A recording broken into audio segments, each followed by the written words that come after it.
नमस्कार दोस्तों, स्वागत है आपका हमारे चैनल पॉलिटेक्निक क्लासेस में।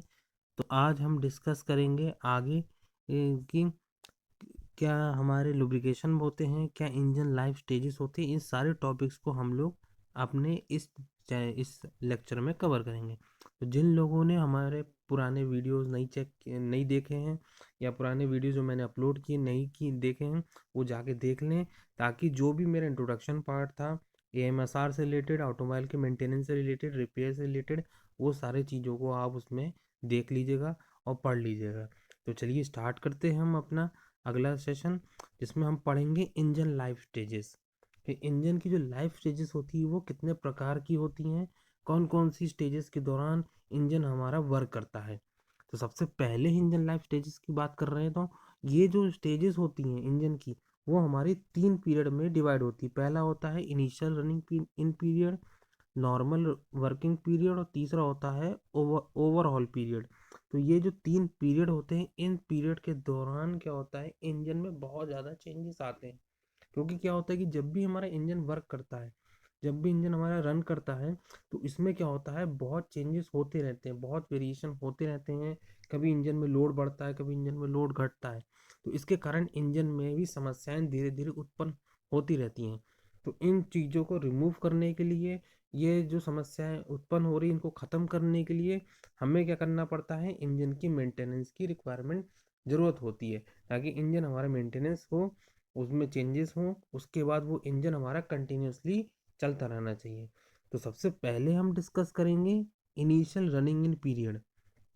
इनिशियल रनिंग इन पीरियड की बात की जाए कि ये एक ऐसा पीरियड है, ये एक ऐसा समय है जिसमें हम किसी भी इंजन जब हमारा वर्क करता है, या उसकी जो स्टार्टिंग समय होता है, स्टार्टिंग लाइफ होती है, तब जब हम उसके बारे में पढ़ते हैं, तो वो हम पढ़ते हैं हम लोग इनिशियल रनिंग इन पीरियड में।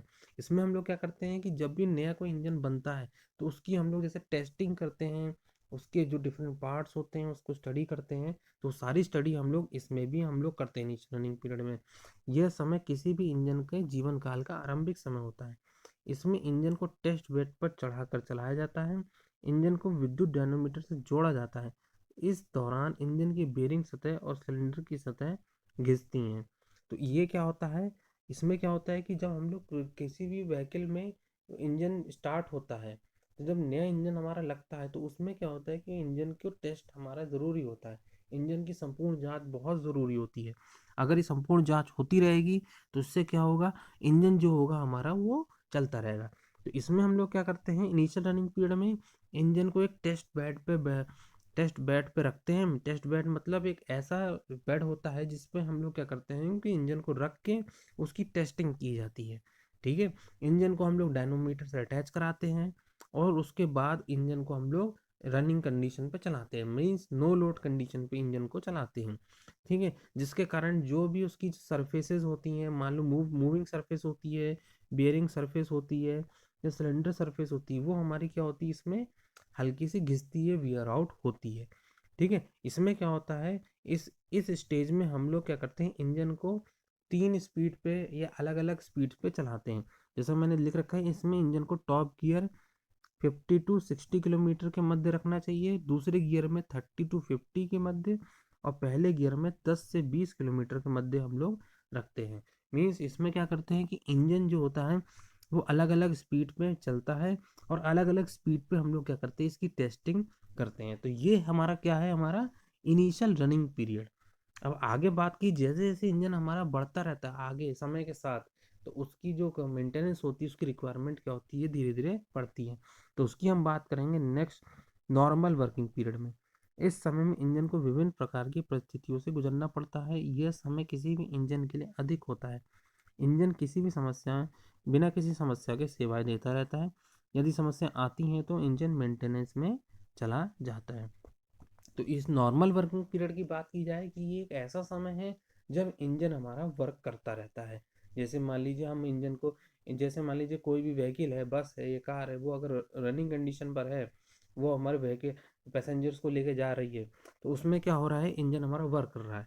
तो इंजन जब वर्क करता है तो इसमें बहुत ज़्यादा वेरिएशंस होते हैं, या जो कंडीशंस होती है वो इंजन की चेंज होती रहती हैं। तो इसमें क्या होता है, इंजन कभी कभी इंजन में समस्याएं उत्पन्न होती हैं, कभी भी प्रॉब्लम क्रिएट होती हैं, और यदि प्रॉब्लम ज़्यादा बड़ी होती हैं तो इंजन हमारा क्या हो जाता है, सीज हो जाता है इस केस में भी। तो इस केस में जब इंजन सीज होता है तो फिर इंजन की मेंटेनेंस बढ़ जाती है और इंजन फिर हमारा मेंटेनेंस में चला जाता है। तो ये क्या होता है, नॉर्मल वर्किंग पीरियड होता है। चलिए आगे हम बात करें तीसरा स्टेज जो होता है हमारा ओवरऑल पीरियड होता है। ओवरऑल पीरियड मीन्स ये वो पीरियड होता है जब हमारा इंजन वर्क करते करते कुछ प्रॉब्लम में क्रिएट हो जाता है, कुछ प्रॉब्लम में पड़ जाता है, तो उसको क्या करते हैं हम लोग, उसकी मेंटेनेंस या थोड़ा बहुत चेंजेस या रिपेयर करते हैं, तो उसको कहते हैं हम लोग ओवरहॉलिंग। ठीक है।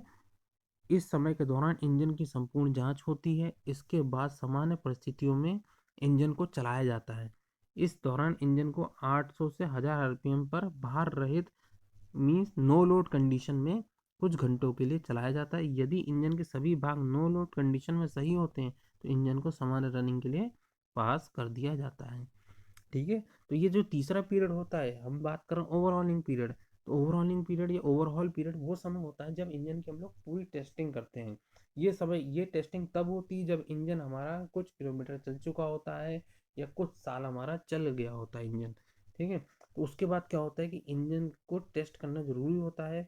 मान लीजिए इंजन में कुछ प्रॉब्लम क्रिएट हो गई हैं, तो उसको कैसे किए रिमूव किया जाएगा, इसमें क्या किया जाएगा कि इंजन को हम लोग नो लोड कंडीशन में चलाएंगे। मीन्स बाहर रहित इंजन, जैसे मान लीजिए इंजन को हम न्यूट्रल गियर पे चलाते हैं, सेम वही कंडीशन है, उस पर हम लोग इंजन को चलाएंगे।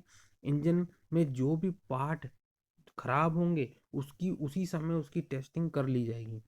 ठीक है। यदि नो लोड कंडीशन पर इंजन हमारा सही चलता है, उसके डिफरेंट पार्ट्स जो भी अटैच है, क्रैंक शाफ्ट, गियर बॉक्स या अदर मटेरियल, जो भी हमारे अदर कंपोनेंट जो भी हमारे इंजन से अटैच है, अगर वो सही चलते हैं तो इंजन को उसी समय रनिंग के लिए पास कर दिया जाता है।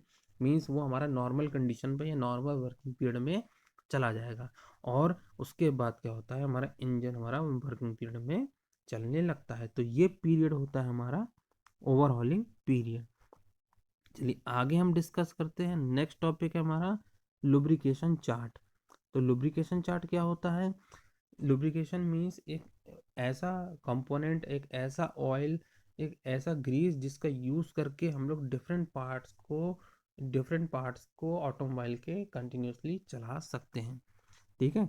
इंजन के विभिन्न भागों में इंजन ऑयल का प्रयोग किया जाता है। तो जो भी हमारा इंजन ऑयल होता है या लुब्रिकेटिंग ऑयल होता है, उनका यूज़ किया जाता है इंजन के या किसी भी ऑटोमोबाइल में। जैसे गियर बॉक्स होता है, क्रैंकशाफ्ट होता है, कनेक्टिंग रॉड होता है, गियर असेंबली होती है, कैम होता है। तो ये क्या होते हैं, ये सारे डिफरेंट पार्ट्स होते हैं किसी भी ऑटोमोबाइल में।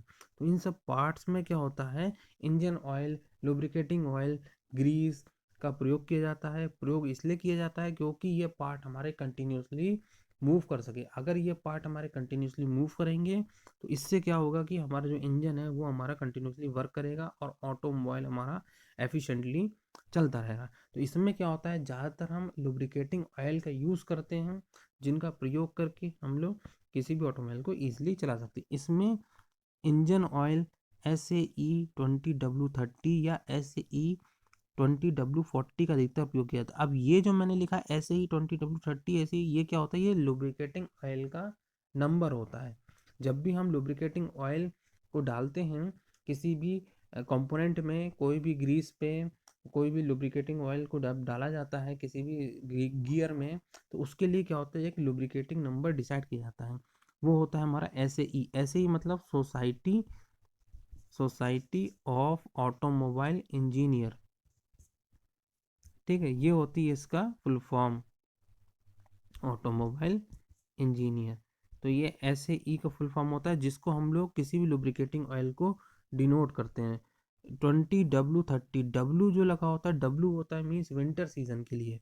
मीन्स 20 मीन्स ऐसे ऑयल जो हमारे विंटर सीजन में भी चल सकते हैं, और 30 होता है, 30 मीन्स ये हमारे समर सीजन में, गर्मी के समय में भी हमारे वर्क कर सकते हैं। तो इस तरह के ऑयल हम लोग यूज़ करते हैं जो कि हमारे यूज़ किए जाते हैं। SAE 20W30, SAE 20W40। इसके बारे में हम लोग आगे नेक्स्ट चैप्टर में बात करेंगे। जब हम इस ऑयल के बारे में पढ़ेंगे तो इसके बारे में हम डिटेल में बात करेंगे। तो चलिए आगे चलें। इसलिए स्नेहक चार्ट के द्वारा हम लोग बहुत सारी जानकारी आवश्यक है जिसके सही समय पर सही स्थान पर सही स्नैक का प्रयोग किया जाए। तो इसीलिए क्या होता है कि जो भी हमारे लुब्रिकेटिंग ऑयल होते हैं वो डिफरेंट टाइप्स के होते हैं, और जब डिफरेंट टाइप्स के होते हैं तो हर एक कंपोनेंट में जो ऑटोमोबाइल में यूज़ किया जाता है उसमें अलग अलग कंपोनेंट में अलग अलग लुब्रिकेटिंग ऑयल का प्रयोग हम लोग करते हैं। ठीक है। तो अब देखिए हम यहाँ पे आपको लिए लुब्रिकेशन चार्ट लेके आए हैं, जिसमें हम आपको ये बता दें कि कई सारे पार्ट्स होते हैं। जैसे पहले बात की जाए engine oil pump, engine oil sump. Engine oil sump क्या होता है? ये एक ऐसा कंपोनेंट, ये एक ऐसा डिवाइस होता है किसी ऑटोमोबाइल में लगा होता है। जब हमारा ऑयल टैंक में आता है तो उसको खींचने के लिए हम लोग सम्प का यूज़ करते हैं, उसी को कहते हैं engine oil sump. Engine oil sump क्या होता है? एक ऐसा कंपोनेंट होता है जिससे ऑयल खींचा जाता है और टैंक में भेजा जाता है। जैसे लुब्रिकेटिंग ऑयल यूज़ कर रहे हैं या फ्यूल, जैसे फ्यूल हमारा तेल, पेट्रोल या डीजल यूज़ किया था, उसके लिए सम्प यूज़ करते हैं हम लोग, ताकि वो हमारा पेट्रोल टैंक में आ सके। इसके लिए ऑपरेशन क्या होता है? डिप स्टिक की सहायता से इंजन ऑयल की मात्रा की जांच की जाती है, कम होने में भरते हैं। तो डिप स्टिक का प्रयोग किया जाता है इसमें। ये जो इंजन ऑयल सम्प होता है इसके अंदर डिप स्टिक का प्रयोग करते हैं। डिप स्टिक क्या होता है? उससे क्या पता चलता है? ऑयल के लेवल पता चलता है हमारा उसमें, इंजन ऑयल सम्प में, कि ऑयल का लेवल कितना है। और इसके लिए हम लोग लुब्रिकेटिंग ऑयल SE20W40 का प्रयोग करते हैं। नेक्स्ट क्या है? डिस्ट्रीब्यूटर। नेक्स्ट बात कर रहे हैं सेकंड, डिस्ट्रीब्यूटर। डिस्ट्रीब्यूटर क्या होता है कि जब भी हम ऑयल को इंजन में भेजते हैं, तो जी ऑयल को इंजन में भेजने से पहले क्या होता है कि कई सारे डिस्ट्रीब्यूटर का प्रयोग किया जाता है। जैसे कार्बोरेटर यूज़ किया जाता है पेट्रोल इंजन में, सेम तरीके से डिस्ट्रीब्यूटर का प्रयोग किया जाता है हमारे इंजन्स में, जिससे ऑयल जो होते हैं अलग अलग इंजन्स में जाए। तो वहाँ पे क्या होता है? ग्रीस कंटेनर का ढक्कन खोलें, तो उसमें डिस्ट्रीब्यूटर में क्या होता है? ग्रीस का प्रयोग करते हैं, जो कि वहाँ पर ईजिली हमारा इंजन वर्क कर सके। उसके लिए क्या होता है? उच्च तापमान पर पिघलने वाले ग्रीस का उपयोग किया जाता है। तो ऐसे ग्रीस का उपयोग करते हैं जो उच्च तापमान पर पिघल सके। ठीक है, मीन्स उसमें टेम्परेचर सस्टेन करने की पावर ज़्यादा हो। नेक्स्ट बात कर रहे हैं गियर बॉक्स। गियर बॉक्स में ऑयल स्तर की जांच करें, कम होने पर भरें। तो गियर बॉक्स पे भी ऑयल का प्रयोग करते हैं, क्योंकि जो भी हमारे गियर्स होते हैं वो ईजिली रोटेट होते हैं, ईजिली मूव होते हैं और ईजिली अटैच होते हैं। तो उसके लिए हम लोग SE80W90 का प्रयोग किया जाता है। उसके बाद नेक्स्ट है यूनिवर्सल जॉइंट। यूनिवर्सल जॉइंट कहाँ पे लगा होता है? जब हमारा इंजन, जो हमारे इंजन से जो पावर हमारी प्रोपेलर शाफ्ट के थ्रू ट्रांसमिट होती है, वहाँ पर जो हमारा जॉइंट लगा होता है जिसके थ्रू पावर को हम लोग ऊपर नीचे ट्रांसमिट करते हैं। ठीक है, तो वहाँ पर जो ट्रांसमिशन होता है वो यूनिवर्सल जॉइंट के थ्रू होता है। जॉइंट को रोलर बियर पर ग्रीस लगाएं। तो जॉइंट जो अटैच होता है वो हमारा किसके थ्रू अटैच होता है? रोलर जॉइंट के थ्रू, रोलर बियर के थ्रू अटैच होता है, जिसके कारण हमारा क्या होता है? यूनिवर्सल जॉइंट हमारा घूमता है और उसके कारण प्रोपेलर शाफ्ट हमारी घूमती है। इसमें लिथियम या सोडियम बेस्ड ग्रीस का प्रयोग किया जाता है। फिफ्थ पार्ट है चेसिस। तो चेसिस जो यूज़ करते हैं, चेसिस क्या होता है? स्प्रिंग, शैकल, योक, किंग पिन, बुश पैडल के थ्रू बना होता है। जो हमारा इंजन के पार्ट्स को रिमूव करने पे जो इंजन ऑटोमोबाइल बनता है वो हमारा चेसिस होता है। चेसिस के विभिन्न पार्टों को ग्रीस का यूज़ करते हैं। तो इसमें क्या होता है? चेसिस में सिंपल ग्रीस का प्रयोग करके हम लोग क्या कर सकते हैं? मूवमेंट प्रोड्यूस करा सकते हैं। इसमें लिथियम मेल्टिंग पॉइंट का उच्च दाब का ग्रीस प्रयोग किया जाता है। चलिए आगे बात करते हैं। नेक्स्ट सिक्स्थ पॉइंट क्या है हमारा? Propeller shaft. प्रोपेलर शाफ्ट में यूज़ करते हैं, ग्रीस का प्रयोग करते हैं, उसमें भी लिथियम ग्रीस का प्रयोग किया जाता है। अब रियर एक्सल की बात कर रहे हैं, जो पीछे की जो व्हील्स होते हैं उनको कनेक्ट करने के लिए रियर एक्सल का प्रयोग करते हैं। इसमें ऑयल के स्तर की जांच की जाती है और कम होने पर रियर एक्सल पे भी ऑयल का यूज़ किया जाता है, क्योंकि जो हमारे इंजन जो इंजन जब हमारा मूव करता है तो उससे व्हील हमारा मूव करता है, तो व्हील पे ऑयल हम लोग यूज़ करते हैं, जिसमें SAE85W90 टाइप के ऑयल का यूज़ किया जाता है। नेक्स्ट बात कर रहे हैं हम लोग जनरेटर की। तो जनरेटर क्या होता है? जनरेटर में भी हम लोग क्या करते हैं? ऑयल के कुछ बूंद का प्रयोग किया जाता है। हमारे ऑटोमोबाइल में भी जनरेटर यूज़ किया जाता है, उसमें SA20W40 का प्रयोग करते हैं। नेक्स्ट है हमारा स्टीयरिंग यंत्रावली, स्टीयरिंग मैकेनिज्म।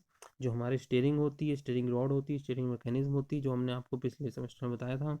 उसमें क्या होता है? ऑयल स्तर की जांच की जाती है वह, और कम होने पर नया तेल हमारा भरा जाता है। इसके लिए ऐसे ही 85W90 का प्रयोग करते हैं।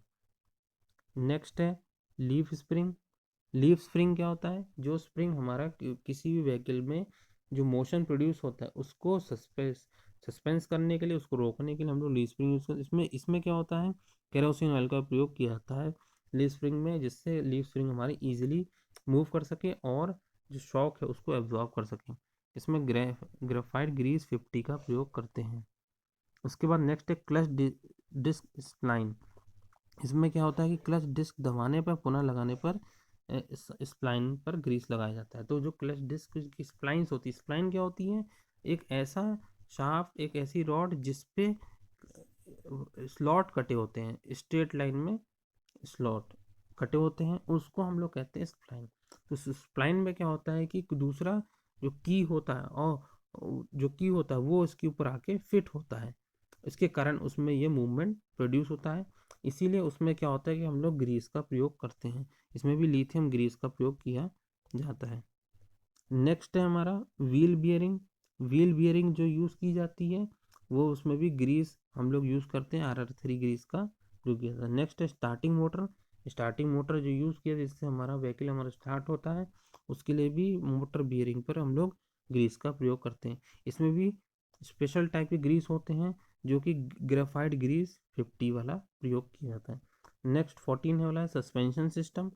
सस्पेंशन सिस्टम में भी हम लोग ग्रीस का प्रयोग करते हैं और उसमें भी ग्रेफाइट 50 ग्रीस का प्रयोग किया जाता है। नेक्स्ट 15 है वायु बी ब्रेक प्रणाली। जो एयर ब्रेक सिस्टम यूज़ किए जाते हैं या न्यूमेटिक सिस्टम यूज़ किए जाते हैं उसमें भी ग्रीस का हम लोग प्रयोग करते हैं। तो यहाँ पर हमने ये पूरा डिस्कशन किया है, ये लुब्रिकेशन चार्ट है। ये लुब्रिकेशन चार्ट काफ़ी पूछा जाता है कि किस किस कंपोनेंट में कौन कौन सा ऑयल का प्रयोग किया जाता है। तो इसमें से कुछ पॉइंट्स को आप पढ़ लीजिएगा, कुछ भी कोई भी 3 4 5 पॉइंट को पढ़ लीजिएगा, जिससे लुब्रिकेशन पार्ट पे आपको कोई भी डाउट क्लियर दिक्कत नहीं आएगी। ठीक है, तो आज के लिए इतना ही टॉपिक रखते हैं, और जो टॉपिक इसके अंदर समझ में नहीं आया मैं इस वीडियो में, या कोई भी डाउट है, तो मुझे कमेंट बॉक्स में लिख सकते हैं या मुझे व्हाट्सएप पे मैसेज कर सकते हैं, और मुझको डिस्क्रिप्शन में भी लिख सकते हैं, जिसके जो मैं आपको रिप्लाई दूंगा। तो थैंक यू गाइस।